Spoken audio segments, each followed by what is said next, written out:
ಮದುವೆ ಆದ್ಮೇಲೆ ಈ ಅನುಭವ ಆಗಿರೋದು. ಬೇರೆ ಯೂಟ್ಯೂಬರ್ಗೆ ಕಂಪೇರ್ ಮಾಡಿದ್ರೆ ಇವ್ರ ಹತ್ರ ಏನೂ ಇಲ್ಲ. ಸಣ್ಣ ಸಣ್ಣ ಯೂಟ್ಯೂಬರ್ಸ್ ಅಷ್ಟು ತಗೊಂಡಿದ್ದಾರೆ, ಇವ್ರ ಹತ್ರ ಏನೂ ಇಲ್ಲ ಅನ್ನೋದನ್ನ ಮಾತಾಡಿದ್ರು. ಇದು ಇದೇನ್ ಗೊತ್ತಾ, ಇನ್ನು ನಿನ್ ಗಂಡ ಏನು ಮಾಡ್ಸಿಲ್ವಾ? ಇನ್ನೂ ತಗೊಂಡಿಲ್ಲ, ಯಾಕೆ?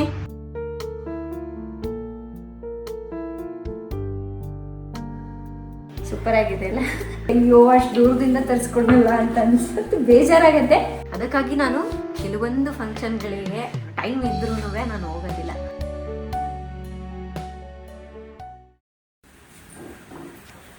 ಹಾಯ್ ಫ್ರೆಂಡ್ಸ್, ನಾನಿವತ್ತು ಮಧ್ಯಾಹ್ನದಿಂದ ಬ್ಲಾಗ್ ಮಾಡ್ತಾ ಇದ್ದೀನಿ. ಸೊ ಇವತ್ತು ಯಾಕೋ ಕುಕಿಂಗ್ ಮಾಡ್ಬೇಕಂತ ಹೇಳಿ ಇಂಟ್ರೆಸ್ಟ್ ಬಂತು. ನನಗೆ ವಾರದಲ್ಲಿ ಒಂದು 3 ದಿವಸ 4 ದಿವಸ ಅದು ಮಾಡ್ಕೊಳ್ಬೇಕು ಇದು ಮಾಡ್ಕೊಳ್ಬೇಕನ್ನೋ ಇಂಟ್ರೆಸ್ಟ್ ಜಾಸ್ತಿ ಬಂದ್ಬಿಡುತ್ತೆ. ಸೊ ಹಾಗಾಗಿ ಮಾಡ್ತಾ ಇದ್ದೀನಿ. ಅಂದರೆ ಉಳಿದಿದ್ದ ದಿನದಲ್ಲಿ ಮಾಡಲ್ಲ ಅಂತ ಏನಿಲ್ಲ. ಇದು ನಮ್ಮ ತೋಟದ್ದು ನೋಡಿ, ಆಲ್ ಸ್ಪೈಸಸ್ ಅಂತ ಹೇಳಿ ಒಂದು ಗಿಡ ಇದೆ. ಸೊ ಅದು ಒಣಗಿಸಿ ಎತ್ತಿಟ್ಕೊಂಡಿರ್ತೀನಿ. ಯಾವಾಗ ಬೇಕೋ ಅವಾಗ ಈ ಥರ ಪಾಲಕ್ ರೈಸು ಅಥವಾ ಬಿರಿಯಾನಿ ಮಾಡಿದಾಗ, ಚಿಕನ್ ಬಿರಿಯಾನಿ ಮಾಡಿದಾಗ, ಪ್ಲೇನ್ ಬಿರಿಯಾನಿ ಮಾಡಿದಾಗ ಹಾಕ್ಕೊಳ್ತಾ ಇರ್ತೀನಿ. ತುಂಬ ಟೇಸ್ಟ್ ಕೊಡುತ್ತೆ. ಅದು ಒಂದು ಹಾಕಿದ್ರೆ ಸಾಕಲ್ವಾ? ಎಲ್ಲ ಸ್ಪೈಸಸ್ ಅದರಲ್ಲ ಇರುತ್ತೆ. ಹೌದು, ಚೆನ್ನಾಗಿರುತ್ತೆ. ಇದನ್ನ ನೀವು ಮನೇಲಿ ಪಾಟಲ್ಲಿ ಕೂಡ ಗ್ರೋ ಮಾಡ್ಬೋದು. ಎಲ್ಲ ನರ್ಸರಿಗಳಲ್ಲಿ ಈಗ ಸಿಗ್ತಾ ಇದೆ. ನಾನು ಕೆಲವೊಂದು ಏನಾಗ್ತಾ ಇದೆ ಗೊತ್ತಾ, ನನಗೆ ಇಲ್ಲಿ ನಮಗೆ ಲೋಕಲ್ ನರ್ಸರಿಯಲ್ಲಿ ಸಿಗಲ್ಲ ಅಂದರೆ ಹೋಗಿ ಹುಡುಕಿರ್ತೀನಿ. ಆಲ್ರೆಡಿ 1-2-3 ನರ್ಸರಿ ಹುಡುಕಿರ್ತೀನಿ, ಸಿಗಲ್ಲ ಅಂತ ಹೇಳಿ ಗೊತ್ತಿರುತ್ತಲ್ವಾ. ಆವಾಗ ಏನು ಮಾಡ್ತೀನಿ, ಎಲ್ಲಿ ಸಿಗುತ್ತೋ ಅಲ್ಲಿಂದ ತರಿಸ್ಕೊಳ್ತೀನಿ. ವಿತಿನ್ 2-3 ಮಂತ್ಸ್ ಒಳಗಡೆ ಇಲ್ಲಿಗೂ ಬಂದುಬಿಟ್ಟಿರುತ್ತೆ. ನೆಕ್ಸ್ಟ್ ಟೈಮ್ ಹೋಗಿರ್ತೀನಲ್ಲ, ಅವಾಗ ಇಲ್ಲೂ ಕೂಡ ಸಿಗ್ತಿರುತ್ತೆ. ಅಯ್ಯೋ, ಅಷ್ಟು ದೂರದಿಂದ ತರಿಸ್ಕೊಂಡಲ್ಲ ಅಂತ ಅನ್ಸುತ್ತೆ, ಬೇಜಾರಾಗತ್ತೆ.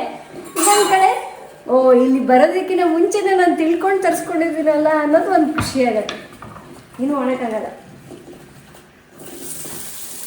ಇನ್ನು ನಾನು ಉಳಿದಿದ್ದ ದಿನದಲ್ಲಿ ಅಡುಗೆ ಮಾಡಲ್ಲ ಅಂತ ಅಲ್ಲ, ಮಾಡಿದ್ರೆ ಸ್ವಲ್ಪ ಏನೋ ಜಾಸ್ತಿ ತಲೆ ಕೆಡ್ಸ್ಕೊಳ್ಳೋದು. ಜಸ್ಟ್ ಅನ್ನ ಸಾರು, ಅದಕ್ಕೆ ಏನಾದರೂ ಒಂದು ಪಲ್ಯ ಆ ಥರ ಸಿಂಪಲಾಗಿ ಮಾಡಿಬಿಡ್ತೀನಿ. ಬಟ್ ಕೆಲವೊಂದು ಸಲ ನಾನು ಈ ಥರ ಪ್ಲ್ಯಾನ್ ಮಾಡ್ಕೊಂಡು ಮಾಡ್ತೀನಿ. ಅದೇನೋ ಇಂಟ್ರೆಸ್ಟ್ ಬಂದ್ಬಿಡುತ್ತೆ ಮಾಡಬೇಕಂತ. ಹಾಗೆ ನಾನಿವತ್ತು 2 ರೆಸಿಪಿನ ಶೂಟ್ ಮಾಡ್ಬೇಕು ಅಂದ್ಕೊಂಡಿದ್ದೀನಿ.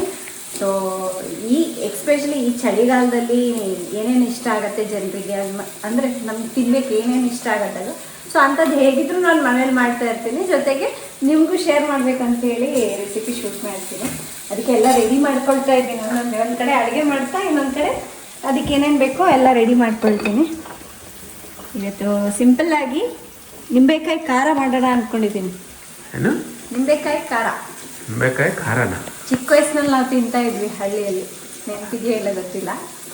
ಸೊ ನಮ್ಮ ಇದು ಬಂದ್ಬಿಟ್ಟು ಆಂಧ್ರದ ಕಡೆ ಎಲ್ಲ ಜಾಸ್ತಿ ಮಾಡ್ತಾರೆ, ನಮ್ಮ ಸೈಡೆಲ್ಲ. ಸೊ ಈ ಚಳಿಗಾಲದಲ್ಲಿ ನಿಂಬೆಹಣ್ಣಿನ ರೇಟ್ ಸ್ವಲ್ಪ ಕಮ್ಮಿ ಇರುತ್ತೆ ಅಲ್ವಾ, ಸೊ ಅವಾಗ ಮಾಡಿ ಇಟ್ಬಿಡ್ತಾರೆ. ಅಂದರೆ ಕೆಲವೊಬ್ಬರಿಗೆ ಇದು ಮೇಲಿರುತ್ತಲ್ಲ ಸಿಪ್ಪೆ, ಇದು ಇಷ್ಟ ಆಗಲ್ಲ, ಬಟ್ ಹುಳಿ ತಿನ್ಬೇಕಂತ ಇರುತ್ತೆ.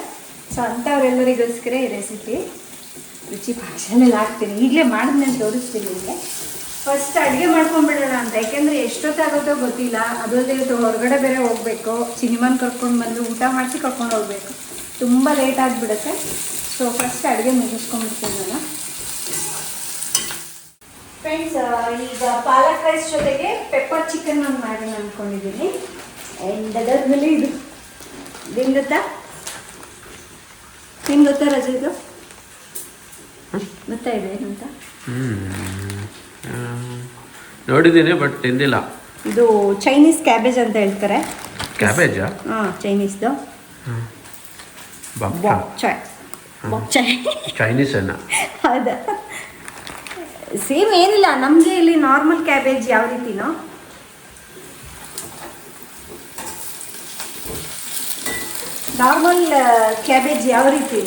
ಸೊ ಅದೇ ರೀತಿ ಇದು ಚೈನೀಸ್ ಕ್ಯಾಬೇಜ್.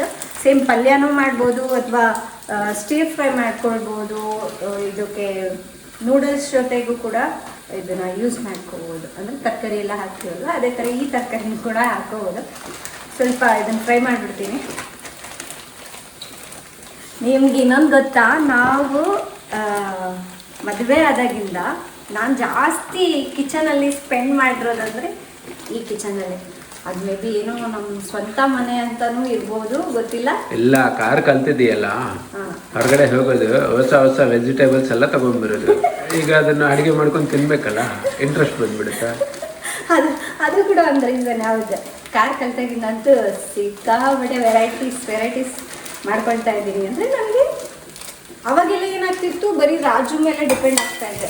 ಕಾರ್ ಬಂದಾಗಿಂದ ಅಂತೂ ಇನ್ನೂ ಬೇರೆ ಬೇರೆ ಥರದ ಹಣ್ಣುಗಳಾಗಿರ್ಬೋದು, ತರಕಾರಿಗಳು, ಅದೆಲ್ಲದೂ ಟೇಸ್ಟ್ ಮಾಡಬೇಕು, ಆ ಥರ ಇಂಟ್ರೆಸ್ಟ್ ಬರ್ತದೆ. ಇನ್ನೊಂದೇನು ಗೊತ್ತಾ, ಮೊದಲೆಲ್ಲ ಏನಾಗ್ತಾಯಿತ್ತು, ರಾಜು ಕರ್ಕೊಂಡು ಹೋಗ್ಬೇಕಾದ್ರೆ ಇಷ್ಟಿಷ್ಟು ಟೈಮ್ ಅಂತ ಇರ್ತಿತ್ತಾ, ಇಲ್ಲಿಗೆ ಹೋಗ್ಬೇಕು ಅನ್ನೋದು ಪ್ಲ್ಯಾನ್ ಮಾಡ್ಕೊಂಡು ಹೋಗ್ಬಿಡ್ತಾ ಇದ್ದೆ.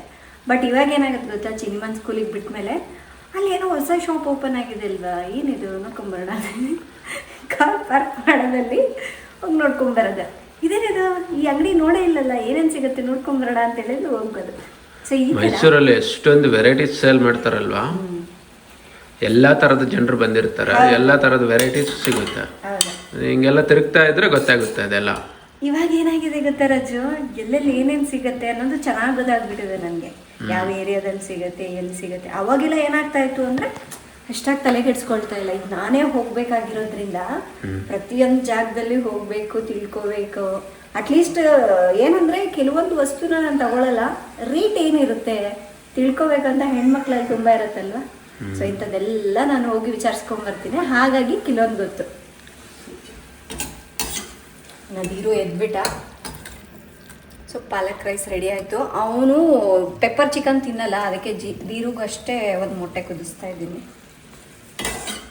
ಅಂದರೆ ಸ್ವಲ್ಪ ಕಾಳು ಮೆಣಸೆಲ್ಲ ಜಾಸ್ತಿ ಹಾಕಿರ್ತೀನ, ಅವ್ನಿಗೆ ಅಷ್ಟಾಗಿ ಇಷ್ಟ ಆಗಲ್ಲ ಅದು, ಹಾಗಾಗಿ. ಇನ್ನು ಈ ಚೈನೀಸ್ ಕ್ಯಾಬೇಜ್ ಹೇಗಿರುತ್ತೆ ನೋಡಿ, ಇದು ಸೊಪ್ಪು ಸಮೇತ ತಿನ್ಬೋದು, ಏನಲ್ಲ. ಅದೇನು ಸೊಪ್ಪು ತಿನ್ಬೇಕಾ, ಎರಡು ತಿನ್ಬೇಕು, ಎಲ್ಲ ಟೋಟಲ್ ಫುಲ್. ಫ್ರೆಂಡ್ಸ್, ಇನ್ನು ಇದರ ಸೀಡ್ಸ್ ನನಗೆ ಸಿಗುತ್ತೆ ಅಂತ ಗೊತ್ತಾಯಿತು, ಹಾಗಾಗಿ ಫಸ್ಟ್ ಒಂದು ಸಲ ಟೇಸ್ಟ್ ಮಾಡಿಬಿಡೋಣ. ಇಷ್ಟ ಆಯಿತು ಅಂದರೆ ಆಮೇಲೆ ಗ್ರೋ ಮಾಡೋಣ ಅಂತ ಹೇಳಿ ತರಿಸ್ಕೊಂಡಿದ್ದೀನಿ. ನಮ್ಮ ಮನೇಲಿ ಪಾಲಕ್ ಸೊಪ್ಪಿಂದ ಮಾಡಿರೋಂತಹ ರೆಸಿಪಿಗಳು ಜಾಸ್ತಿ ಮಾಡ್ತಾ ಇರ್ತೀನಿ. ಚಿನಿಮಗೆ ಈ ಥರ ಕಲರ್ಫುಲ್ ಆಗಿತ್ತು ಅಂದರೆ ತುಂಬ ಇಷ್ಟ ಆಗುತ್ತೆ. ಜೊತೆಗೆ ಇದರ ಟೇಸ್ಟು ತುಂಬ ಚೆನ್ನಾಗಿರುತ್ತೆ. ಇವತ್ತಂತೂ ನಾನು ಎರಡೆರಡು ರೆಸಿಪಿ ಮಾಡಬೇಕಾಯ್ತು. ಒಂದು ರೆಸಿಪಿನ ಶೂಟ್ ಮಾಡಿದೆ, ಇನ್ನೊಂದು ರೆಸಿಪಿನ ಮನೆಗೆ ಮಾಡ್ಕೊಳ್ತಾ ಇದ್ದೀನಿ. ನೋಡಿ ಈ ಥರ ಇರುತ್ತೆ. ಸ್ವಲ್ಪ ತಿನ್ನಬೇಕಾದ್ರೆ ಕಹಿ ಅನಿಸುತ್ತೆ, ಬಟ್ ತುಂಬಾ ಚೆನ್ನಾಗಿರುತ್ತೆ ಟೇಸ್ಟು. ಇದು ಸ್ವಲ್ಪ ಎಳ್ಳು, ಚಿಲ್ಲಿ ಫ್ಲೇಕ್ಸ್ ಎಲ್ಲ ಹಾಕಿ ಮಾಡಬೇಕು. ಇನ್ನು ಇದು ನೋಡಿ ಸೇಮ್ ರೋಸ್ ಥರ ಕಾಣಿಸ್ತಾ ಇಲ್ವಾ. ನಾವು ಇದನ್ನು ಸೂಪ್ಗಳಿಗೆ ಯೂಸ್ ಮಾಡ್ಬೋದು, ನೂಡಲ್ಸ್ಗೆ, ಅಥವಾ ಈ ಥರ ಸೈಡ್ ಡಿಶ್ ಆಗಿ ಕೂಡ ಮಾಡ್ಕೋಬೋದು. ಇನ್ನೊಂದು ಕಡೆ ಬೋನ್ಲೆಸ್ ಚಿಕನ್ನ ಯೂಸ್ ಮಾಡ್ಕೊಂಡ್ಬಿಟ್ಟು ಪೆಪ್ಪರ್ ಫ್ರೈನ ಮಾಡ್ತಾಯಿದ್ದೀನಿ. ಇದು ನಿನ್ನೆನೇ ಮ್ಯಾರಿನೇಟ್ ಮಾಡಿಟ್ಟಿದ್ದೆ, ಸೊ ಇವತ್ತಿಗೆ ತುಂಬ ಚೆನ್ನಾಗಿರುತ್ತೆ. ಇನ್ನು ಮಧ್ಯಾಹ್ನ ಶೂಟಿಂಗ್ ಮಾಡಿರೋದು ರೆಸಿಪಿ ಇದು, ನಿಂಬೆಕಾಯಿ ಖಾರ ಅಂತ. ತುಂಬಾ ಸ್ಪೈಸಿಯಾಗಿ ಸಖತ್ತಾಗಿರುತ್ತೆ ಇದು. ಸೊ ಇನ್ನು ಈ ರೆಸಿಪಿ ರುಚಿ ಪಾಕಶಾಲೆಯಲ್ಲಿ ಸಿಗುತ್ತೆ. ನನಗೆ ಯಾಕೋ ಈ ಥರ ಹುಳಿ ಹುಳಿ ತಿನ್ನಬೇಕು ಅಂತ ಅನ್ನಿಸ್ತು. ರೆಸಿಪಿನೇ ಆಗುತ್ತೆ ಅಂತ ಹೇಳ್ಬಿಟ್ಟು, ಜೊತೆಗೆ ನಾನು ತಿಂದಂಗೆ ಆಗುತ್ತೆ ಅಂಥೇಳಿ ಮಾಡಿಕೊಂಡೆ. ಆಲ್ಮೋಸ್ಟ್ ಕುಕ್ಕಿಂಗ್ ಎಲ್ಲ ಕಂಪ್ಲೀಟ್ ಆಯಿತು. ಈಗ ಇನ್ನೇನು ಸರ್ವ್ ಮಾಡ್ತಾಯಿದ್ದೀನಿ. ನಮ್ಮದಿರುಗೆ ಚಿಕನ್ ಎಲ್ಲ ಅಷ್ಟಾಗಿ ಇಷ್ಟ ಆಗೋದಿಲ್ಲ, ಮಟನ್ನು ಅಥವಾ ಮಟನ್ ಲಿವರ್ ಇದ್ದರೆ ತಿಂತಾನೆ. ಏನೋ ಅವನಿಗೊಂದೇ ಒಂದು ಮೊಟ್ಟೆನ ಬೇಯಿಸ್ಬಿಟ್ಟು ಇನ್ನು ನಮ್ಮ ಎಲ್ಲರಿಗೂ ಇದನ್ನು ಸರ್ವ್ ಮಾಡ್ತಾಯಿದ್ದೀನಿ. ಇನ್ನೊಂದೇನು ಗೊತ್ತಾ, ನಾವು ಪ್ರತಿ ದಿವಸ ತಿನ್ನೋದಲ್ಲ ಅಂತ ಹೇಳ್ಬಿಟ್ಟು ಏನೋ ಒಂದು ಕುಕ್ ಮಾಡ್ಕೊಂಡು ತಿನ್ನೋದಿಲ್ಲ. ಸೊ ಈ ದಿನ ಇದನ್ನೇ ಮಾಡ್ಕೋಬೇಕು, ನೆಕ್ಸ್ಟ್ ದಿನ ಇದನ್ನೇ ಮಾಡ್ಕೋಬೇಕು ಅಂತ ಹೇಳಿ ನಾನು ಪ್ಲ್ಯಾನ್ ಮಾಡಿಬಿಟ್ಟೆ ಕುಕ್ಕಿಂಗ್ನ ಮಾಡ್ತೀನಿ. ಒಟ್ಟಿನಲ್ಲಿ ನಾನು ಏನೇ ಸರ್ವ್ ಮಾಡಿದ್ರು ಅದರಲ್ಲಿ ಕಾರ್ಬ್ಸ್ ಮತ್ತು ಪ್ರೋಟೀನು, ಫೈಬರ್ ಇರೋ ಥರ ನೋಡ್ಕೊಳ್ತೀನಿ. ಮತ್ತು ಇಲ್ಲಿ ಇಷ್ಟೇನು ಬಡಿಸ್ಕೊಂಡಿದ್ದೀನಲ್ಲ ಅಷ್ಟೇ ತಿನ್ನೋದು. ಇಷ್ಟು ತಿನ್ನೋಷ್ಟೊತ್ತಿಗೆ ಹೊಟ್ಟೆ ಫುಲ್ ಆಗಿಬಿಡುತ್ತೆ. ಫ್ರೆಂಡ್ಸ್, ಇದ್ರ ಜೊತೆಗೆ ಸ್ವಲ್ಪ ಮೊಸರು ಕೂಡ ಸರ್ವ್ ಮಾಡ್ತೀನಿ. ಆ್ಯಂಡ್ ನನ್ನ ಮಧ್ಯಾಹ್ನದ ಲಂಚ್ ಇದು. ಸೂಪರ್ ಆಗಿದೆ ಅಲ್ಲ, ಅದು ಫ್ಲವರ್ ಚೆನ್ನಾಗಿದೆ. ಅದು ಕಟ್ ಮಾಡಿದ್ನ ಒಳಗಡೆ ರೌಂಡ್ ಆಗೇ ಇತ್ತು. ಸೊ ಪಾಲಕ್ ರೈಸ್, ಇದು ಪೆಪ್ಪರ್ ಚಿಕನ್ ಮತ್ತು ಇದು ಸ್ಟೇರ್ ಫ್ರೈ. ಆ್ಯಂಡ್ ಈಗ ಹೋಗಿ ನಾನು ಊಟ ಮಾಡಿಕೊಂಡು ಒಟ್ಟಿಗೆ ರೆಡಿಯಾಗಿ ಬಂದುಬಿಡ್ತೀನಿ. ಸೊ ಪ್ಲೇಟ್ ನೋಡಿದ್ರೆ ಎಷ್ಟು ಕಲರ್ಫುಲ್ ಆಗಿದೆ, ತಿನ್ನಬೇಕು ಅಂತ ಹೇಳಿ ಇಂಟ್ರೆಸ್ಟ್ ಬರುತ್ತಲ್ವ. ಈ ಥರ ಮಾಡಿಕೊಟ್ರೆ ಯಾರಿಗೆ ತಿನ್ನಬೇಕು ಅನ್ನೋ ಇಂಟ್ರೆಸ್ಟ್ ಇಲ್ಲದವ್ರಿಗೂ ಕೂಡ ತಿನ್ಬೇಕಂತ ಅನ್ಸುತ್ತೆ. ಏನದು ಏನದು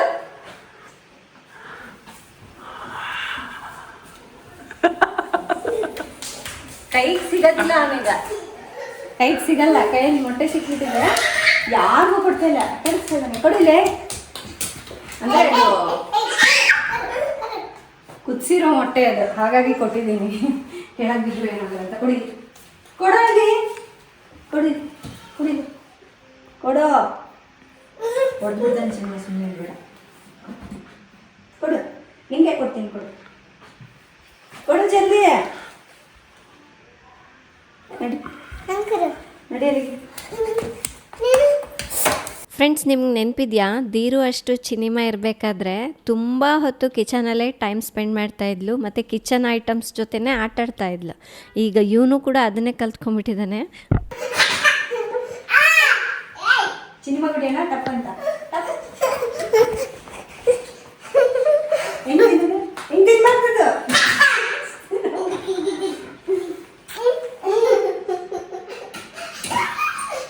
ಚಿನಿಮಾಗೆ ಚಿಕನ್, ಓಕೆನಾ?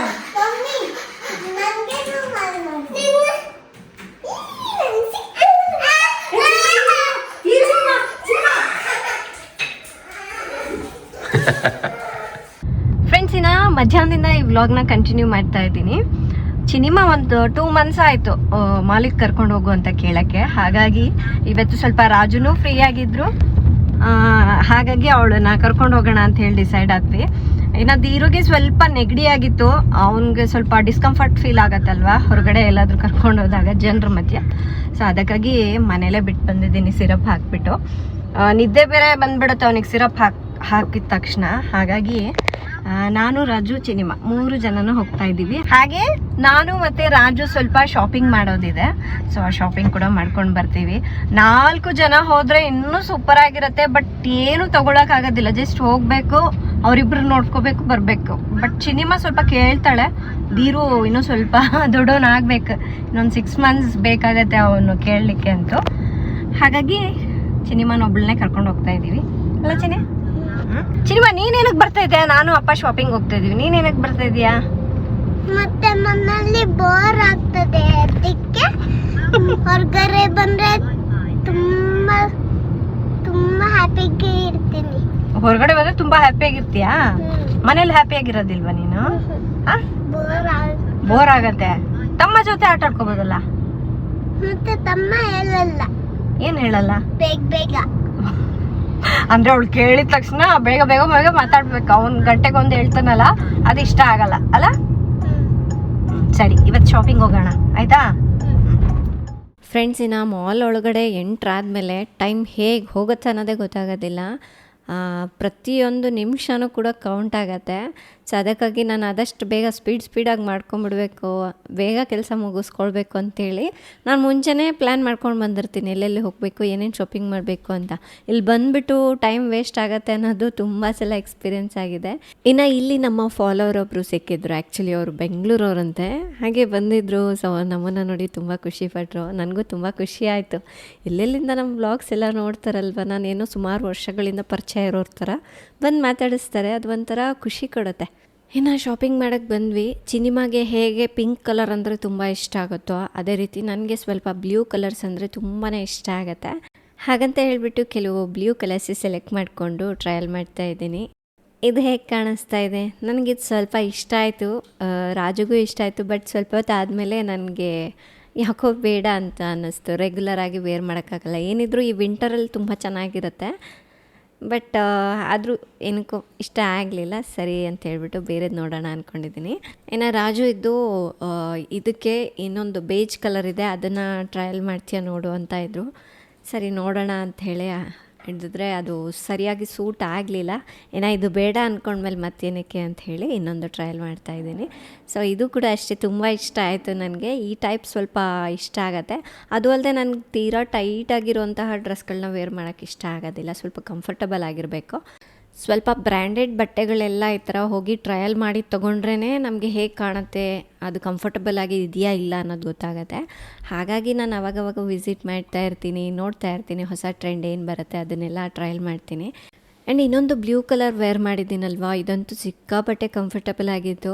ಬಟ್ ನಾನು ಹಾಕ್ಕೊಂಡ್ಮೇಲೆ ಅನ್ನಿಸ್ತು ಸೇಮ್ ಫ್ಯಾಬ್ರಿಕ್ಕು ಸೇಮ್ ಕಲರ್ದು ನನ್ನ ಹತ್ರ ಆಲ್ರೆಡಿ ಒಂದಿದೆ, ಸೇಮ್ ಬ್ರ್ಯಾಂಡೇ ತೊಗೊಂಡಿದ್ದೀನಿ. ಆದರೆ ಡಿಸೈನ್ ಸ್ವಲ್ಪ ಬೇರೆ ಇತ್ತು, ಹಾಗಾಗಿ ಅದು ಬೇಡ ಅಂದ್ಕೊಂಡೆ. ಈ ಯೆಲ್ಲೋ ಕಲರ್ ಇದೆಲ್ವೇ ಸ್ವಲ್ಪ ಡೀಸೆಂಟಾಗಿ ಕಾಣಿಸ್ತಾ ಇತ್ತು, ಹಾಗಾಗಿ ಇದನ್ನು ಸೆಲೆಕ್ಟ್ ಮಾಡ್ಕೊಂಡಿದ್ದೀನಿ. ಒಂದು 3 ಜೊತೆ ಡ್ರೆಸ್ ತೊಗೊಂಡೆ. ಅದಾದಮೇಲೆ ಚಿನ್ನಿಮಾ ಇಲ್ಲಿ ಕರ್ಕೊಂಡು ಬಂದರೆ ಈ ಟ್ರೈನ್ ಹತ್ತಬೇಕಂತ ಹೇಳಿ ತುಂಬ ಆಸೆ ಆಗುತ್ತೆ. ನಮ್ಮ ಧೀರು ಅಂತೂ ಇದನ್ನು ಹತ್ತದ ಅಂದರೆ ಬಿಟ್ಟು ಬರೋದೇ ಇಲ್ಲ. ಹಾಗೆ ಕಿಡ್ಸ್ ವೇರ್ ಎಲ್ಲ ನಾನು ಆಲ್ರೆಡಿ ಆನ್ಲೈನಲ್ಲೇ ನೋಡಿರ್ತೀನಿ ಯಾವ ಥರದ್ದು ಇರುತ್ತೆ, ಯಾವ್ದು ತೊಗೊಳ್ಬೇಕು ಅಂತ. ಇನ್ನು ಹಿಂಗೆ ಹೋಗೋದೆ ಪಟ್ ಅಂತೇಳಿ ಚಿನ್ನಿಮಾಗೆ ಸೆಲೆಕ್ಟ್ ಮಾಡೋದು, ತೊಗೊಂಬಂದುಬಿಡೋದು, ಅಷ್ಟೇ ಕೆಲಸ. ಸೊ ಇದರಿಂದ ಟೈಮ್ ಸೇವ್ ಆಗುತ್ತೆ. ಏನೋ ಬರ್ತಾ ನಾವು 3 ಜನ ಐಸ್ ಕ್ರೀಮ್ ತಿನ್ಕೊಂಡು ಮನೆಗೆ ಬಂದ್ವಿ. ಫ್ರೆಂಡ್ಸ್, ಇನ್ನು ಈಗ ತಾನೇ ಹೊರಗಡೆ ಹೋಗಿ ಬಂದ್ವಿ. ಸ್ವಲ್ಪ ಫ್ರೆಶ್ ಅಪ್ ಆಗಿ ಮತ್ತೆ ಈ ವ್ಲಾಗ್ನ ನಾನು ಕಂಟಿನ್ಯೂ ಮಾಡ್ತಾ ಇದ್ದೀನಿ. ನನಗೆ ಮದುವೆ ಆದಮೇಲೆ ಈ ಅನುಭವ ಆಗಿರೋದು, ನಿಮ್ಮ ಹತ್ರ ಒಂದು ವಿಷಯನ ಶೇರ್ ಮಾಡಬೇಕು ಅಂತ ಹೇಳಿ ಬಂದೆ. ಮದುವೆ ಆದಮೇಲೆ ಒಂದು ಹೊಸ ಅನುಭವ ಆಗಿದೆ ನನಗೆ. ಆ್ಯಂಡ್ ಇನ್ನು ಇತ್ತೀಚೆಗೆ ಸೋಷಿಯಲ್ ಮೀಡಿಯಾದಲ್ಲಿ ಕೂಡ ನೀವು ನೋಡ್ತಾ ಇರ್ಬೋದು, ಕೆಲವರಿಗೆ ಕಾಮೆಂಟ್ಸ್ಗಳನ್ನು ಹಾಕ್ತಾ ಇರ್ತಾರೆ. ನಾನು ಕೂಡ ಅದನ್ನ ತುಂಬ ಗಮನಿಸಿದ್ದೀನಿ. ಹಾಗೆ ನನಗೂ ಕೂಡ ತುಂಬ ಜನರು ಆ ಥರ ಕಾಮೆಂಟ್ಸ್ ಮಾಡಿದ್ದಾರೆ. ಸೊ ಅದ್ರ ಬಗ್ಗೆನ ನಾನು ಇವತ್ತು ನಿಮಗೆ ತಿಳಿಸ್ಬೇಕಂತ ಅಂದ್ಕೊಂಡೆ. ಮೊದಲೆಲ್ಲ ನನಗೆ ಈ ಥರನೂ ಯೋಚನೆ ಮಾಡ್ತಾರೆ, ಈ ಥರದ್ದೆಲ್ಲ ಇರುತ್ತೆ ಅನ್ನೋದು ಏನೂ ಗೊತ್ತಿರಲಿಲ್ಲ.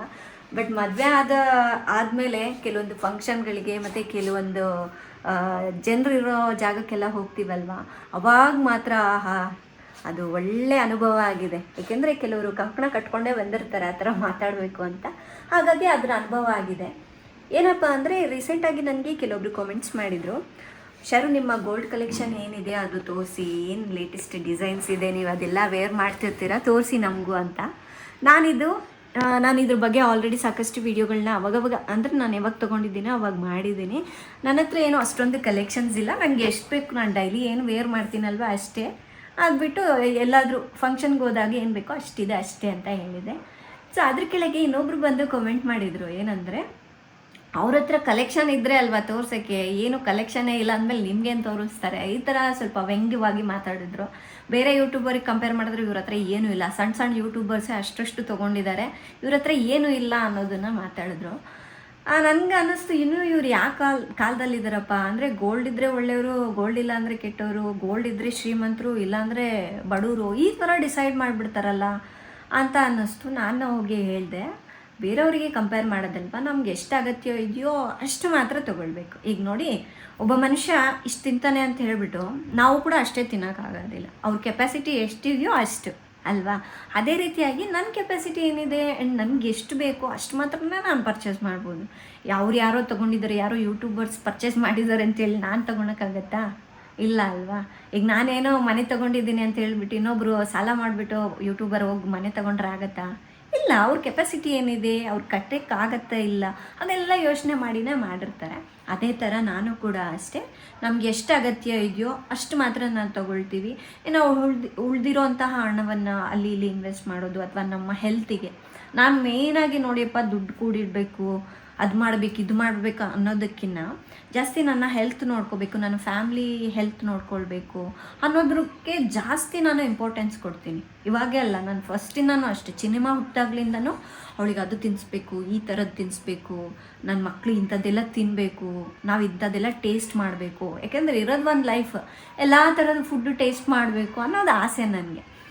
ಆ ಥರನೇ ನಾನು ಫಸ್ಟಿಂದನೂ ಅಭ್ಯಾಸ ಮಾಡ್ಕೊಂಡು ಬಂದಿದ್ದೀನಿ. ಇನ್ನು ಈ ಥರ ಹೇಳ್ತಾ ಹೋದರೆ, ಈಗ ನಾನು ಮದುವೆ ಆದಮೇಲೂ ಕೂಡ ಅಷ್ಟೇ ಇಂಥದ್ದನ್ನು ತುಂಬ ನೋಡಿದ್ದೀನಿ. ಕೆಲವೊಂದು ಫಂಕ್ಷನ್ಗಳಿಗೆಲ್ಲಾದರೂ ಹೋಗಿರ್ತೀವಲ್ವ, ಏನು ಇಷ್ಟೇ ನಗೊಳ್ದಿರೋದು, ಏನು ನಿನ್ನ ಗಂಡ ಏನು ಮಾಡಿಸಿಲ್ವಾ, ಇನ್ನೂ ತೊಗೊಂಡಿಲ್ಲ, ಯಾಕೆ ಮಾಡಿಸ್ಕೊಳ್ಬೇಕಲ್ವ, ದುಡ್ಡೆಲ್ಲ ಎಲ್ಲಿ ಇಡ್ತಾ ಇದ್ದೀರಾ, ಇದಕ್ಕಾಗದೆ ಇನ್ಯಾವಾಗ ತೊಗೊಳ್ತೀರಾ, ಈ ಥರ ಎಲ್ಲ ಮಾತಾಡೋದು. ಹೌದು, ಅವ್ರ ಅಗತ್ಯ ಏನಿದೆ, ಅವ್ರಿಗೆ ಪ್ರಾಬ್ಲಮ್ಸ್ ಏನಿದೆ, ಅವರು ಏನು ಮಾಡ್ತಾ ಇದ್ದಾರೆ ಅದೇನೂ ಅರ್ಥ ಮಾಡ್ಕೊಳೋದಿಲ್ಲ. ಯಾಕೆಂದರೆ ಅವ್ರ ಹತ್ರ ಒಂದು 4 ಇರುತ್ತೆ, ಆ ಥರ ನೀವು ತೊಗೊಳ್ಬೇಕು. ಅಂದರೆ ನಾನು ಅದನ್ನು ಕೂಡ ಅವ್ರ ಹತ್ರ ಡಿಸ್ಕಸ್ ಮಾಡಿದ್ದೀನಿ. ಅಲ್ಲ, ಅಷ್ಟೆಲ್ಲ ತೊಗೊಂಡು ಏನು ಮಾಡೋದಿದೆ, ಈಗ ನೀವೇ ಇದ್ದೀರಾ ಫಾರ್ ಎಕ್ಸಾಂಪಲ್, ಅಷ್ಟೆಲ್ಲ ಹಾಕ್ಕೊಂಡಿದ್ದೀರಾ, ಒಂದು ಸ್ಕಿನ್ ಹೆಲ್ದಿ ಆಗಿಲ್ಲ, ಏನು ಫಿಟ್ ಆಗಿಲ್ಲ, ಏನಕ್ಕೆ ಬೇಕು ಅಂತ ಹೇಳಿದಾಗ ಅದನ್ನೆಲ್ಲ ಯಾರು ನೋಡ್ತಾರೆ? ನಾವು ಹಾಕ್ಕೊಂಡಿರೋದಷ್ಟೇ ಅಲ್ವಾ ನೋಡೋದು. ಅಂದರೆ ಇಲ್ಲಿ ಏನಾಗುತ್ತೆ ಅಂದರೆ, ಜನರಿಗೋಸ್ಕರ ನಾವು ಜೀವನ ಮಾಡಬೇಕು, ನಮಗೋಸ್ಕರ ನಾವಲ್ಲ. ನಮ್ಮ ಹೆಲ್ತ್ ನೋಡ್ಕೊಳ್ಳೋದಲ್ಲ, ನಾವು ಹೇಗಿದ್ದೀವಿ ಅನ್ನೋದಲ್ಲ. ಜನರಿಗೋಸ್ಕರ ಹಾಕ್ಕೊಂಡು ಮೆರಿಬೇಕು. ನನಗೆ ಇದು ಸುಮಾರು ಸಲ ಅಂದ್ಕೊಂಡಿದ್ದೀನಿ, ಅಲ್ಲಪ್ಪ ಯಾವುದೋ ಒಂದು ಫಂಕ್ಷನ್ಗೆ ಜನರು ಬಂದು ನೋಡ್ತಾರೆ ಅನ್ನೋದಕ್ಕೋಸ್ಕರ ಅದೆಲ್ಲ ಹಾಕ್ಕೊಂಡು ಹೋಗ್ತೀವಿ. ಅಂದರೆ ಪ್ರತಿನಿತ್ಯ ನಾವು ಹೆಂಗಿರ್ತೀವಿ ಅನ್ನೋದು ಯೋಚನೆ ಮಾಡೋದಿಲ್ಲ ಅಲ್ಲ. ಈ ಥರ ತುಂಬ ಜನರು ಇದ್ದಾರೆ, ಇವ್ರಿಗೋಸ್ಕರ ಜೀವನ ಮಾಡೋದು, ನಮಗೋಸ್ಕರ ನಾವು ಜೀವನ ಮಾಡೋದೇ ಕಮ್ಮಿ ಅಲ್ಲ ರಾಜ? ಈ ಥರ ಎಷ್ಟೊಂದು ಎಕ್ಸ್ಪೀರಿಯೆನ್ಸ್ ಮಾಡಿದ್ದೀವಲ್ವಾ. ನನ್ಗೆ ಅವಾಗ ಅನ್ಸುತ್ತೆ, ಅಪ್ಪ ನಾನು ಆ ದಾರಿಯಲ್ಲಿ ಇಲ್ಲಲ್ಲ, ನನ್ನ ಹೆಲ್ತ್ ಬಗ್ಗೆ ನಾನು ಕೇರ್ ಮಾಡ್ತಾ ಇದ್ದೀನಿ, ನನ್ನ ಫ್ಯಾಮಿಲಿ ಬಗ್ಗೆ ಕೇರ್ ಮಾಡ್ತಾ ಇದ್ದೀನಿ, ಇಲ್ಲೇ ಇರಬೇಕು, ಅಲ್ಲಿವರೆಗೂ ಹೋಗ್ಬಾರ್ದು ಅಂತ. ಇನ್ನು ಈಗ ಹಂಗೆಲ್ಲ ಅದು ಮನುಷ್ಯರ ಅಂದಮೇಲೆ ಎಲ್ಲದಕ್ಕೂ ನೋಡ್ಕೋಬೇಕು. ಗೋಲ್ಡ್ ಇನ್ವೆಸ್ಟ್ಮೆಂಟ್ ತಪ್ಪು ಅಂತ ಹೇಳ್ತಾ ಇಲ್ಲ, ಅದು ಒಂದು ಮತ್ತೆ ತಪ್ಪು ಅಂತ ಸ್ಕಿನ್ ಕೇರ್ ಮಾಡೋದು ತಪ್ಪಂತ ಹೇಳ್ತಾ ಇಲ್ಲ, ಫಿಟ್ ಆಗಿರೋದು ತಪ್ಪಂತ ಹೇಳ್ತಾ ಇಲ್ಲ. ಎಲ್ಲ ಇರಬೇಕು, ನಿಮ್ಮ ಆರೋಗ್ಯಕ್ಕೆ ನಿಮ್ಮ ಜೀವನಕ್ಕೆ ಏನೇನು ಅನುಕೂಲ ಆಗುತ್ತೆ ಎಲ್ಲ ಇರಬೇಕು, ಎಲ್ಲ ಮಾಡಬೇಕು. ಬಟ್ ಇಲ್ಲೇನು ಹೇಳ್ತಾ ಇದ್ದೀವಿ ಅಂದರೆ ಕಂಪೇರ್ ಮಾಡ್ಕೋಬಾರ್ದು. ನನ್ನ ಹತ್ರ ಗೋಲ್ಡ್ ಇದೆ, ನಿನ್ನ ಹತ್ರ ಇಲ್ಲ, ನನ್ನ ಹತ್ರ ಹೆಲ್ತ್ ಇದೆ, ನಿನ್ನ ಹತ್ರ ಇಲ್ಲ, ನನ್ನ ಹತ್ರ ನಾ ಫಿಟ್ ಆಗಿದ್ದೀನಿ, ನೀವು ಫಿಟ್ ಆಗಿಲ್ಲ. ಈ ಕಂಪೇರ್ ಮಾಡ್ಕೊಳ್ಳೋದು ಒಳ್ಳೇದಲ್ಲ. ಹೌದು, ಅದನ್ನು ನಾವು ಮಾಡಬಾರ್ದು. ಅದು ಏನೇ ಇರಲಿ, ಈಗ ಅವರು ನಿನ್ನ ಥರ ಬೆಳಿಬೇಕಾ, ಹೋಗಿ ಆಶೀರ್ವಾದ ಮಾಡಿ ಚೆನ್ನಾಗಾಗ್ರಿ ನೀವು ಕೂಡ. ಅದು ಬಿಟ್ಟು ಇಷ್ಟನಾ ಹಿಂಗೇನಾ ಇರೋದು? ರಾಜುಗೂ ಅನುಭವ ಆಗಿದೆ ಅಂತ ಅದಕ್ಕೆ ಅವ್ರು ಹಂಗೆ ರಾಗ ಹೇಳ್ತಾ ಇರೋದು. ಹಂಗೆ ಮಾಡಿದ್ರೆ ಏನಾಗುತ್ತೆ ಅಂದರೆ ಸಿಟ್ಟು ಬಂದುಬಿಡುತ್ತೆ, ಹೌದಿಲ್ಲ? ಅದು ಮಾಡಬಾರ್ದು. ಇನ್ನು ಕೆಲವರು ಅಂದರೆ ಸ್ಟಾರ್ಟಿಂಗ್ನಲ್ಲಿ ಅಂದರೆ ಕೆಲವೊಂದು ಫಂಕ್ಷನ್ಗಳಿಗೆ ಹೋಗ್ತಾರೆ. ನಾನು ಕೂಡ ಹೋಗಿದ್ದೀನಿ ಅಂಥ ಫಂಕ್ಷನ್ಗಳಿಗೆ. ಮೈ ತುಂಬ ಬಂಗಾರ ಹಾಕ್ಕೊಂಡಿರ್ತಾರೆ. ಬಟ್ ಅವ್ರು ಹೆಂಗಿರ್ತಾರೆ ಗೊತ್ತಾ, ಅಂದರೆ ನಾನು ಪರ್ಸ್ನಲಾಗಿ ನೋಡಿರೋದನ್ನ ನಾನು ಹೇಳ್ತಾ ಇರೋದು. ಅವ್ರ ಮನೇಲಿ ಏನೂ ತಿನ್ನಲ್ಲ, ಸರಿಯಾಗಿ ಏನೂ ತಿನ್ನಲ್ಲ, ಒಳ್ಳೆ ಫುಡ್ ತಿನ್ನಲ್ಲ, ಮಕ್ಕಳಿಗೆ ಒಳ್ಳೆ ಬಟ್ಟೆ ಹಾಕಲ್ಲ, ಸರಿಯಾಗಿ ಏನೂ ಹಾಕಲ್ಲ, ಮಾತ್ರ ಗೋಲ್ಡ್ ಮಾತ್ರ ತುಂಬ ಹಾಕ್ಕೊಂಡಿರ್ತಾರೆ. ನಾನು ಅವ್ರನ್ನ ಗಮನಿಸಿದೆ, ಏನಕ್ಕೆ ಇವ್ರು ಹಿಂಗಿರ್ತಾರೆ ಅಂತ. ಅಂದರೆ ಜನರಿಗೆ ಚೆನ್ನಾಗಿ ಕಾಣಬೇಕು, ನಾವು ಒಳಗಡೆ ಅದನ್ನೂ ಹೇಳ್ತಾರೆ, ನಾವು ಒಳಗಡೆ ಏನು ತಿಂತೀವಿ ಅನ್ನೋದು ಯಾರೂ ನೋಡಲ್ಲ, ಹೊರಗಡೆ ನಾವು ಹೆಂಗಿರ್ತೀವಿ, ಹೊರಗಡೆ ಬಂದಾಗ ಯಾವ ಥರ ಬಟ್ಟೆ ಹಾಕ್ತೀವಿ, ಯಾವ ಥರ ಗೋಲ್ಡ್ ಹಾಕ್ತೀವಿ, ಅಷ್ಟು ಮಾತ್ರನೇ ನೋಡ್ತಾರೆ ಅಂತ. ಅಂದರೆ ನಮಗೆ ಅದು ಒಂದು ಮಿಸ್ಕನ್ಸೆಪ್ಷನ್. ಬ್ಯೂಟಿಫುಲ್ ಆಗಿದ್ರೆ ಸಾಕು, ಹೆಲ್ತ್ ಹೇಗಿದ್ರು ತೊಂದರೆ ಇಲ್ಲ. ಆಮೇಲೆ ನಾ ಏನು ತಿನ್ನೋದೆಲ್ಲ ನೋಡಲ್ಲ ಅಲ್ವಾ, ಹೊರಗಡೆ ನಾ ಹೇಗೆ ಕಾಣ್ತೀನಿ ಅದು ಮಾತ್ರ ನೋಡ್ತಾರೆ. ಸೊ ಹೊರಗಡೆ ಒಂದು ನಾ ಕವರ್ ಅಪ್ ಮಾಡಿಕೊಂಡ್ರೆ ಸಾಕು, ನಮ್ಮ ಹತ್ರ ಹಣ ಇದ್ದಿದ್ದು ಗೊತ್ತಾಗಬೇಕು ಅಂದ್ರೆ ನಾ ಗೋಲ್ಡ್ ಹಾಕ್ಕೊಂಡ್ರೆ ಸಾಕು. ಒಬ್ಬೊಬ್ರದ್ದು ಒಂದೊಂದು ಮಿಸ್ಕನ್ಸೆಪ್ಷನ್ ಇರುತ್ತೆ. ಬಟ್ ನೀ ಜನರನ್ನ ಇಂಪ್ರೆಸ್ ಮಾಡಿ ಏನು ಸಾಧಿಸೋದಿದೆ, ಅದು ಕ್ವಶನ್. ಜನರನ್ನ ಇಂಪ್ರೆಸ್ ಮಾಡಿ ನೀನೇನು ಸಾಧಿಸ್ತೀಯ? ಅದು ಬಿಟ್ಟು ನೀವು ಹೆಲ್ದಿ ಆಗಿರು, ನಿನಗೆ ಬೇಕಂದ್ರೆ ಮಾಡ್ಕೊ. ನೀಗ ಬ್ಯೂಟಿ ಇಂಟ್ರೆಸ್ಟ್ ಇದೆಯಾ, ನೀನು ಟ್ರೂ ಆಗಿ ಬ್ಯೂಟಿಫುಲ್ ಆಗಿ ಕಾಣ್ಬೇಕು ಅಂದ್ಕೊಂಡಿದೀಯಾ, ನೀನು ಇನ್ವೆಸ್ಟ್ ಮಾಡು. ಜನರು ನನ್ನ ನೋಡಿ ಬ್ಯೂಟಿಫುಲ್ ಆಗಿದ್ದೀನಿ ಅನ್ಬೇಕು ಅಂತ ನೀನು ಇನ್ವೆಸ್ಟ್ ಮಾಡಿದ್ರೆ ಅದು ರಾಂಗ್. ನಿನ್ನ ಸೆಲ್ಫ್ ಮೇಲೆ ನಿನಗೆ ಪ್ರೀತಿನೇ ಇಲ್ಲ, ಬೇರೆಯವ್ರಿಗೋಸ್ಕರ ನೀನು ಟ್ರೈ ಮಾಡ್ತಾ ಇದೀಯ ನಿನ್ನ ಸೆಲ್ಫ್ನ, ಹೌದಿಲ್ಲ? ಅದೇ ರೀತಿ ಗೋಲ್ಡ್ ಕೂಡ ಅಷ್ಟೇ. ಅವ್ರು ನಿನ್ನ ಗೋಲ್ಡ್ ನೋಡಿ ನಿನಗೆ ಶ್ರೀಮಂತರ ಅನ್ಬೇಕು. ಯಾಕೆ ಅನ್ಬೇಕು ಶ್ರೀಮಂತರ ಅಂತ? ಅವ್ರು ಶ್ರೀಮಂತರ ಅಂದ್ರೆ ನಿನ್ಗೇನು ಕೊಂಬು ಬರುತ್ತೆ? ಹೌದು, ಇಲ್ಲಾಂದ್ರೆ ಏನೋ ಕೊಡ್ತಾರ ಅವರು. ಇಲ್ಲಲ್ಲ, ಈಗಿನ ಕಾಲದಲ್ಲಿ ಯಾರು ಶ್ರೀಮಂತರು, ಯಾರು ಬಡವರು? ಶ್ರೀಮಂತರ ಅಂದ್ಕೊಳ್ಳೋ ಬಂದು ಕಾಲಿಗೆ ನಮಸ್ಕಾರ ಮಾಡಿಬಿಡ್ತಾರೆ. ಈಗ ಆ ಕಾಲ ಹೋಯ್ತು, ಹೌದಿಲ್ಲ? ಯಾರೂ ಇಲ್ಲ, ಎಲ್ಲರೂ ಈಕ್ವಲ್ ಆಗಿ ಇರಬೇಕು ಅಂತನ ನಾವು ಇಲ್ಲಿ ಪ್ರಜಾಪ್ರಭುತ್ವ ಮಾಡಿಕೊಂಡು ಎಲ್ಲ ಮಾಡಿಕೊಂಡು ಈಕ್ವಲ್ ಆಗಿದ್ದೀವಿ. ಮತ್ತೆ ಹಳೆ ಕಾಲದ ಪದ್ಧತಿ ತಂದು ಮತ್ತೆ ಹಾಕೋದು, ನಾ ಬ್ಯೂಟಿಫುಲ್, ನಾ ಬೆಳ್ಳಗಿದ್ದೀನಿ, ನೀ ಕಪ್ಪಗಿದ್ದೀನಿ, ನನ್ನ ಹತ್ರ ಗೋಲ್ಡ್ ಇದೆ, ನಾ ಫಿಟ್ ಇದ್ದೀನಿ, ನಾ ಹಂಗಿದ್ದೀನಿ, ನನ್ನ ಹೇರ್ ಚೆನ್ನಾಗಿದೆ. ಯಾಕೆ ಬೇಕು? ನಾವೇ ಏನು ಮಾಡಿಬಿಡ್ತಾರೆ ಅಂದರೆ ಕೆಲವರು ಸೆಲ್ಫ್ ಲವ್ ಮಾಡೋದಿಲ್ಲ, ಬೇರೆಯವರು ಲವ್ ಮಾಡೋದನ್ನ ಇವರು ಇಷ್ಟಪಡ್ತಾರೆ. ಅದೇನಪ್ಪ, ಅದೇನು ಖುಷಿ ಕೊಡ್ತಾ ನಿಜವಾಗ್ಲೂ ಗೊತ್ತಿಲ್ಲ ನನಗೆ. ಅದು ತುಂಬ ದಿವಸ ಇರೋದು ಇಲ್ಲ, ಅದರಿಂದ ತುಂಬ ಜನರು ಡಿಪ್ರೆಷನ್ಗೂ ಹೋಗ್ತಾರೆ. ಯಾರೋ ಅವ್ರು ನಿಮ್ಗೆ ಅಪ್ರೂವಲ್ ಕೊಡಬೇಕು, ಯಾರೋ ನಿನಗೆ ಪ್ರೈಸ್ ಮಾಡಬೇಕು ಅಂತ ನಾವು ಏನೇನೋ ಮಾಡ್ತೀವಲ್ವಾ, ಅವ್ರು ಮಾಡಿಲ್ಲ ಅಂದರೆ ಮುಗೀತು. ಇಷ್ಟೆಲ್ಲ ಬ್ಯೂಟಿಫುಲ್ಲಾಗಿ ರೆಡಿಯಾಗಿ ಹೋಗಿರ್ತೀಯ. ಫಸ್ಟ್ ಟೈಮು ಅವರು ಬಾಬಾ ಏನಿದ್ದೀರಮ್ಮ ನೀವು, ಹಂಗಮ್ಮ ನೀವು, ಹಿಂಗಮ್ಮ ನೀವು ಅಂತ ಒಂದು 5 ನಿಮಿಷ ಹೊಗಳ್ಬಿಟ್ಟಿರ್ತಾರೆ. ಸೆಕೆಂಡ್ ಟೈಮು ಅವ್ರಿಗೇನೋ ಗೊತ್ತಾಗ್ಬಿಟ್ಟಿರುತ್ತೆ ನಿಮ್ಮ ಬಗ್ಗೆ. ಇದಕ್ಕಿಂತ ಚೆನ್ನಾಗಿ ಬ್ಯೂಟಿಫುಲ್ಲಾಗಿ ರೆಡಿಯಾಗಿ ಹೋದರೂ ಕೂಡ ಅವ್ರಿಗೆ ಸುಮ್ಮನೆ ಇರ್ತಾರೆ. ಅವರು ಬಂದಿರಮ್ಮ ಕುತ್ಕೊಳ್ಳಿ ಅಂತ. ಅವಾಗ ಫುಲ್ಲು ಡಿಪ್ರೆಷನ್ ಹೋಗ್ಬಿಡ್ತಾರೆ. ಯಾಕೆ ಅಂದರೆ ಅವ್ರ ಅಪ್ರೂವಲ್ ಬೇಕು ನಿನಗೆ, ಅವ್ರ ಪ್ರೈಸ್ ಬೇಕು ನಿನಗೆ. ಈಗ ನೀನು ಬಂಗಾರ ಎಲ್ಲ ಹಾಕ್ಕೊಂಡು ಹೋಗಿರ್ತೀಯ, ನಾ ದೊಡ್ಡ ಶ್ರೀಮಂತರ ಅಂತ ತೋರ್ಸೋಕೆ. ಅಲ್ಲಿ ಹೋದ್ಮೇಲೆ ಇಷ್ಟು ಬಂಗಾರ ಇದೆ, ಇಷ್ಟು ದೊಡ್ಡವರು ಇದ್ದಾರೆ ಅನ್ನೋರು ಇರ್ತಾರೆ. ಅವ್ರು ನೋಡಿ ಎಷ್ಟು ಸೊಕ್ಕಿದೆ ಅನ್ನೋರು ಇರ್ತಾರೆ. ಅವಾಗ ಏನು ಮಾಡ್ತೀಯ? ಅದನ್ನು ನಾನು ನೋಡಿದ್ದೀನಿ. ಒಂದೆರಡು ಬಳೆ ತೊಗೊಂಡಿದ್ನಲ್ವಾ, ಓ ಇವಳಿಗೊಬ್ಳಿಗೇನೆ ಇರೋದು ಬಿಡು. ಅಂದರೆ ಕೆಲವರು ನಾನು ನೋಡಿದ್ದೀನಿ, ಇವಳೊಬ್ಳಿಗೇನೆ ಇರೋದು, ನಮ್ಗೆ ಯಾರಿಗೂ ಬಳೆನೇ ಇಲ್ಲ, ಆ ಥರ ಎಲ್ಲ ಮಾತಾಡಿದ್ದಾರೆ. ಅಂದರೆ ಏನು ತಗೊಂಡ್ರೂ ತಪ್ಪು, ತಗೊಳ್ಳಿಲ್ಲ ಅಂದರೂ ತಪ್ಪು. ಅಂದರೆ ನಮಗೋಸ್ಕರ ನಾವು ಜೀವನ ಮಾಡೋದೇ ಬೇಡ, ಅವ್ರಿಗೋಸ್ಕರನೇ ಜೀವನ ಮಾಡಬೇಕು. ಅವ್ರು ತಗೋ ಅಂತ ಹೇಳಿ ಅಪ್ರೂವಲ್ ಕೊಟ್ಟರೆ ತಗೋಬೇಕು, ಅವರು ಬೇಡ ನಮ್ಮ ಹತ್ರ ಇದೆ ನಿನ್ನ ಹತ್ರ ಇರಬಾರ್ದು ಅಂದರೆ ಆ ಥರ ಸುಮ್ಮನೆ ಆಗಿಬಿಡ್ಬೇಕು. ಅದೇ ನನಗೆ ಆಶ್ಚರ್ಯ ಆಗುತ್ತೆ, ಯಪ್ಪ ಈ ಥರ ಅದು ಬಿಡ್ಬೇಕು, ಅದು ಭಯಂಕರ ರಾಂಗ್ ವೇ ಅದು. ಅದು ಬಿಡಲಿಲ್ಲ ಅಂದರೆ ಕೆಲವೇ ವರ್ಷಗಳೆಲ್ಲ ಏನಾಗುತ್ತೆ ಗೊತ್ತಾ, ಅವ್ರಿಗಾಗಿನೇ ನೀ ಜೀವನ ಮಾಡ್ತೀಯ. ಇಲ್ಲ ಅಂದ್ರೆ ಬೆಳೆಯೋಕೆ ಚಾನ್ಸೇ ಇಲ್ಲ. ಹೌದು. ನೀ ಯಾವಾಗ ನಿನಗೆ ಏನು ಬೇಕೋ ಅದನ್ನ ನೋಡಿಕೊಂಡು ನೀನು ಅದನ್ನು ಫಿಲ್ ಮಾಡಿಕೊಂಡ್ರೆ ನೀ ಗ್ರೋ ಆಗೋಕೆ ಸಾಧ್ಯ ಆಗುತ್ತೆ. ಅವ್ರಿಗೆ ಏನು ಬೇಕು ನೋಡಿಕೊಂಡು ನೀ ಅವ್ರದ್ದು ಫಿಲ್ ಮಾಡೋಕೆ ಹೋದರೆ ನಿನಗೆ ಬರೀ ಅವ್ರದ್ದು ಮಾಡೋ ಕೆಲಸನ ಅವ್ರಿಗಾಗಿ ನೀನು ದುಡ್ದಂಗೆ ಆಯ್ತದೆ. ಹೌದು. ಸೊ ಇನ್ನೊಂದೇನು ಗೊತ್ತಾ, ನನ್ನನ್ನು ಕೆಲವರು ಕಂಜೂಸ್ ಅಂತ ಹೇಳಿ ಕರೀತಾರೆ. ಅಂದರೆ ಇದೇ ರೀಸನ್ಗೇನೆ, ಸರಿಯಾಗಿ ಮಕ್ಕಳಿಗೆ ಗೋಲ್ಡ್ ತಗೊಳ್ಳಲ್ಲ, ಇವಳು ಕೂಡ ತಗೊಳ್ಳಲ್ಲ, ಎಲ್ಲ ಇಷ್ಟಿಷ್ಟೇ. ಅದೆಷ್ಟು ಚೆನ್ನಾಗಿ ಹೇಳ್ತಾರಪ್ಪ ಅವರು, ಇಷ್ಟಿಷ್ಟೇ ಹಾಕ್ಕೊಂಡಿರ್ತಾಳೆ. ನನಗೆ ಅದೇ ಖುಷಿ ಇದೆ. ನನಗೆ ಇಷ್ಟಿಷ್ಟು ದಪ್ಪ ಹಾಕ್ಕೊಂಡು ಇಷ್ಟಿಷ್ಟೆಲ್ಲ ನೇತಾಡ್ಸ್ಕೊಂಡು ಹೋಗೋಕ್ಕೆ ನನಗೆ ಇಷ್ಟ ಇಲ್ಲ. ಹಾಕೋ ಟೈಮ್ನಲ್ಲಿ ಹಾಕ್ತೀನಿ, ನನ್ನ ಹತ್ರನೂ ಇದೆ. ಹಂಗಂತೇಳಿ ತಗೊಳ್ಳೋದೇ ಇಲ್ಲ ಅಂತಲ್ಲ, ನನಗೆ ಎಷ್ಟು ಅಗತ್ಯ ಇದೆಯೋ ಅಷ್ಟು ತೊಗೊಳ್ತೀನಿ. ಇಷ್ಟಿಷ್ಟೇ ಹಾಕ್ಕೊಳ್ಳೋದು ನಾನು ಮನೇಲಿ ಇದ್ದಾಗ ಹಾಕ್ಕೊಳ್ಳೋದು. ಜೊತೆಗೆ ನನಗೆ ಈ ಥರ ಫ್ಯಾನ್ಸಿ ಇಯರಿಂಗ್ಸ್, ಫ್ಯಾನ್ಸಿ ಜ್ಯುವೆಲ್ರೀಸ್ ಅಂದರೆ ತುಂಬ ಇಷ್ಟ ಆಗುತ್ತೆ. ಅದಕ್ಕಾಗಿ ನಾನು ಆ ಥರದ್ದು ವೇರ್ ಮಾಡ್ತೀನಿ, ನನ್ನ ಡ್ರೆಸ್ಗೆ ಸೂಟ್ ಆಗೋವಂಥದ್ದು ಅದೆಲ್ಲ. ಇನ್ನು ಕಂಜೂಸ್ ಅಂತಾರಪ್ಪ, ನನಗೆ ಯಾವ ಇಷ್ಟದಲ್ಲಿ ಕಂಜೂಸೋ ನನಗೆ ಗೊತ್ತಿಲ್ಲ. ತಿನ್ನೋದೆಲ್ಲ ಬಂದುಬಿಟ್ಟು ನಾವು ಚೆನ್ನಾಗೇ ತಿಂತೀವಿ, ಹಂಗಂತ ಹೇಳ್ಬಿಟ್ಟು ಹೊಟ್ಟೆ ಬಟ್ಟೆ ಕಟ್ಬಿಟ್ಟು ಅಂತ ನಾನು ಜೀವನ ಮಾಡೋಕ್ಕೆ ಹೋಗಲ್ಲ. ಅಂಥವರು ಕೂಡ ಕೆಲವರು ನನಗೆ ಹೇಳ್ತಾರೆ ಗೊತ್ತಾ, ನಾನೇನೋ ಯಾರಾದ್ರು ಬಂದಿರ್ತಾರಲ್ವ, ಸೊ ಅವ್ರಿಗಂತಲೇ ನಾನೇನು ಸ್ಪೆಷಲ್ ಕುಕ್ ಮಾಡಲ್ಲ. ನಮ್ಮ ಮನೇಲಿ ಏನು ಕುಕ್ ಮಾಡ್ತೀನಲ್ವ ಅವ್ರಿಗೂ ಅದೇ ಥರನೇ ಮಾಡಿರ್ತೀನಿ. ಸ್ವಲ್ಪ ಏನಾದರೂ ಕಾಮೆಂಟ್ ಹಾಕಿದ್ದಾರೆ, ಮೊನ್ನೆ ಬರ್ತ್ಡೇ ಪಾರ್ಟಿಗೆ ಆಂಟಿನ ಕರ್ಕೊಂಡೋಗಿ ನಮ್ಮ ಜೊತೆನೆ ಕುಂದಿರ್ಸ್ಕೊಂಡು ಎಲ್ಲ ಊಟ ಮಾಡಿಸೋದು ಎಲ್ಲ ಮಾಡಿದ್ವಲ್ಲ, ಕೆಲಸದವರು ನಿಮ್ಮ ಜೊತೆನೆ ಕುಂದಿರ್ತಾರ ಅಂತ ಕಾಮೆಂಟ್ ಹಾಕ್ತಾರೆ. ನಮ್ಗೆ ಎಲ್ಲರೂ ಒಂದೇಪ್ಪ, ನಾನು ಜಾತಿ ಭೇದ ನೋಡಲ್ಲ, ಮೇಲು ಕೀಳು ಈ ಥರದ್ದೆಲ್ಲ ಏನು ನೋಡೋಕ್ಕೆ ಹೋಗೋದಿಲ್ಲ. ಆ ಥರ ಇರೋದ್ರಿಂದನೇ ನಮ್ಮ ಸುತ್ತಮುತ್ತಲು ನಮ್ಮ ಜೊತೆ ಇದ್ದಾರಲ್ವ, ಎಲ್ಲ ಜಾತಿ ಜನ ಇದ್ದಾರೆ, ಮೇಲಿರೋರು ಇದ್ದಾರೆ, ಕೀಳಿರೋರು ಇದ್ದಾರೆ. ಓಕೆನಾ? ಸೊ ನಾವೆಲ್ಲರ ಹತ್ರ ಹೊಂದ್ಕೊಳ್ಳೋದ್ರಿಂದನೇ ಅವರೆಲ್ಲರೂ ನಮ್ಮ ಜೊತೆ ಇದ್ದಾರೆ.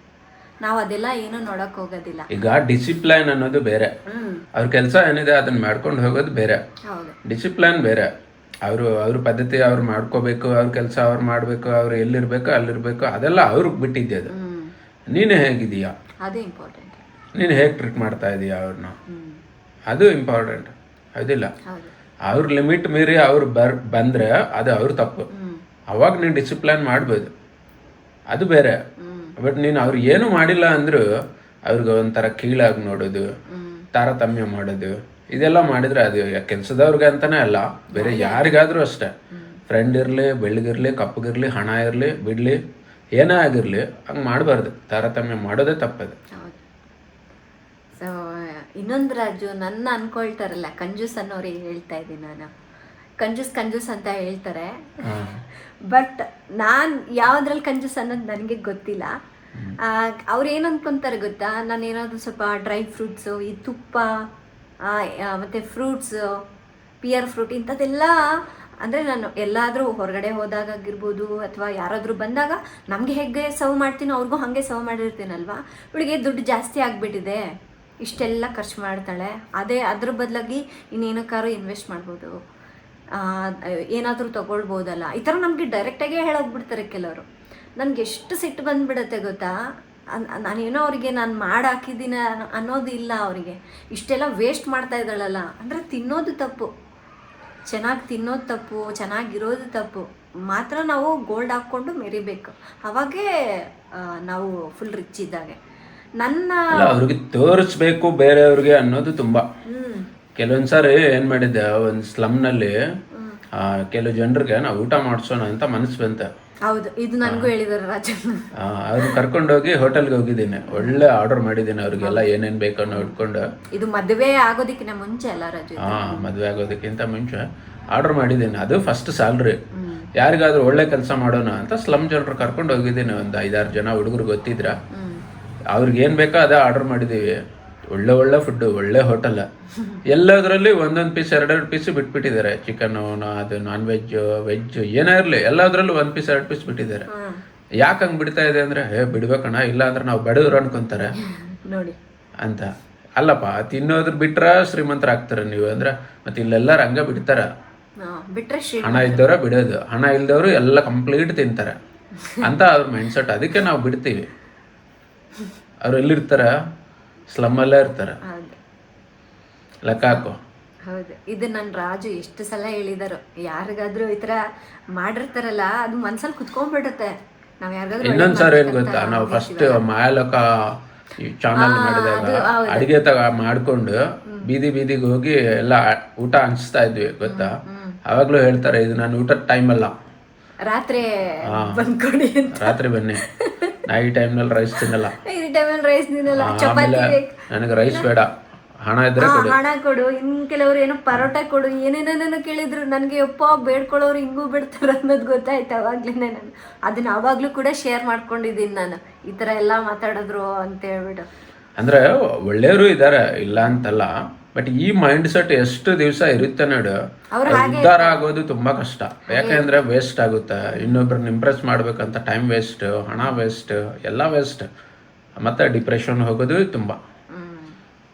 ಆ ಮೈಂಡ್ ಸೆಟ್ಟೇ ವೇಸ್ಟ್ ಅದು.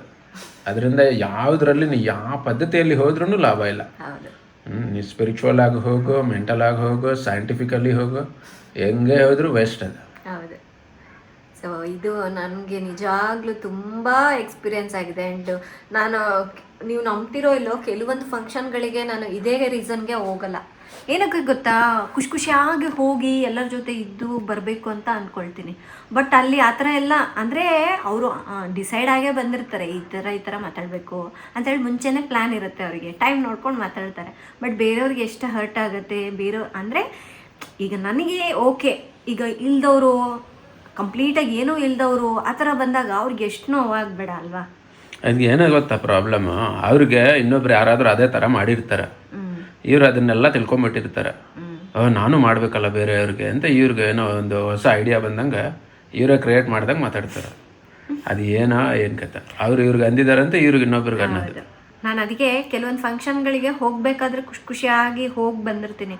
ಬಟ್ ಬಂದಮೇಲಂತೂ ತುಂಬ ಡಿಪ್ರೆಷನ್ಗೆ ಹೋಗ್ಬಿಡ್ತೀನಿ. ಅಂದರೆ ನನಗೆ ಅಂದರು ಅನ್ನೋದಕ್ಕಿಂತ ಇಂಟೆನ್ಷನಲ್ಲಿ ತೊಗೊಂಡ್ಬಿಟ್ಟು ನಾನು ನೋಯಿಸ್ಬೇಕು ಅಂತೇಳಿ ಪ್ಲ್ಯಾನ್ ಮಾಡ್ಕೊಂಡು ಮಾಡ್ತಾರಲ್ವ, ಅದು ತುಂಬ ಹರ್ಟ್ ಆಗಿಬಿಡುತ್ತೆ. ಏನೋ ಸಡನ್ನಾಗಿ ಬಂದುಬಿಟ್ರೆ ಅದು ಓಕೆ, ಏನೋ ಅನ್ಕೋಬೋದು. ಇನ್ನೂ ಒಂದು ಕೆಲವ್ರು ಅಂತಾರೆ, ಇಲ್ಲ ಸುಮ್ಮನೆ ತಮಾಷೆಗಳ್ದು. ಅಂದರೆ ಬೇರೆಯವ್ರಿಗೆ ಹರ್ಟ್ ಆಗೋದು ಕೂಡ ಅವರಿಗೆ ತಮಾಷೆನೇ, ತಮಾಷೆ ಮಾಡಿದೆ ಅಷ್ಟೇ ಅಂತ. ಈ ಕಡೆ ಎಷ್ಟು ಹರ್ಟ್ ಆಗಿರುತ್ತೆ ಅದು ಹೇಳ್ತೀವಿ, ಹರ್ಟ್ ಆಗಿದೆ ಅಂದರೂ ಕೂಡ ಜೋಕ್ ಮಾಡಿದೆ ಅಷ್ಟೇ ಅಂತ. ಅಷ್ಟು ಈಸಿಯಾಗಿ ತೊಗೊಳ್ತಾರೆ ಬೇರೆಯವ್ರನ್ನ ಹರ್ಟ್ ಮಾಡೋದು. ಅಂದರೆ ಅವ್ರ ಮನುಷ್ಯರ ಅಂತ ಫೀಲ್ ಆಗಿಬಿಡುತ್ತೆ. ಅದಕ್ಕಾಗಿ ನಾನು ಕೆಲವೊಂದು ಫಂಕ್ಷನ್ಗಳಿಗೆ ಟೈಮ್ ಇದ್ರೂ ನಾನು ಹೋಗೋದಿಲ್ಲ.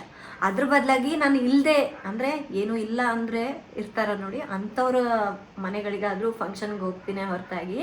ಸೊ ಇಂಥವ್ರು ಕೆಲವೊಬ್ರು ಇದ್ದಾರೆ ನಮಗೆ ಗೊತ್ತಿರೋರು, ಅಂಥವ್ರು ಎಲ್ಲೆಲ್ಲಿ ಬರ್ತಾರೋ ನಾನು ಆ ಕಡೆ ಹೋಗೋದಿಲ್ಲ. ಸೊ ಇದು ನನ್ನ ಲೈಫ್ನಲ್ಲಿ ಆಗಿರುವಂತಹ ಒಂದು ಅನುಭವ.